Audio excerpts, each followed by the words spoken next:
Je vais vous présenter comment faire pour remplir un texte avec une image.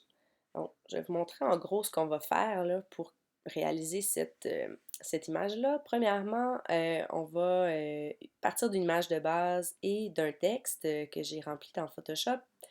On va mettre un masque de fusion sur l'image pour cacher une partie avec le carré blanc. Et ensuite, on va appliquer un masque d'écrêtage sur le texte. Donc, c'est pas plus compliqué que ça. On va le faire ensemble maintenant. Donc, je vais supprimer les calques qui sont superflus là, pour repartir à neuf. Donc, comme ça.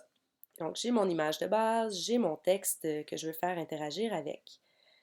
Première chose que je dois faire, c'est de dupliquer mon image pour pouvoir venir faire un masque d'écrêtage avec mon texte.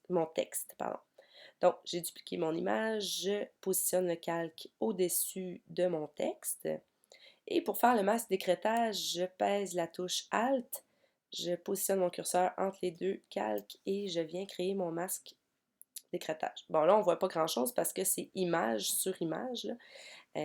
Mais si je masquais mon image de fond, on verrait que déjà mon texte est rempli avec mon image. Donc ça, c'est déjà fait, c'est super facile. Par la suite, ce que je veux faire, c'est venir créer le masque de fusion pour venir cacher une partie de mon image de base là, pour finalement que l'interaction soit intéressante. Donc, je peux utiliser mon outil de sélection rectangulaire, puis me rendre jusqu'aux bordures de l'image, jusqu'aux bordures du texte, pardon, comme ça. Je vais réactiver le calque de mon image de base et je vais masquer mes calques de texte pour voir ce qui se passe. Donc là, on voit que ma sélection est présente ici. Je peux venir mettre un masque de fusion là-dessus. Là, on voit que je me suis trompée. Là, j'ai pris le mauvais côté de l'image, mais pas plus compliqué que faire commande I pour inverser le masque de fusion.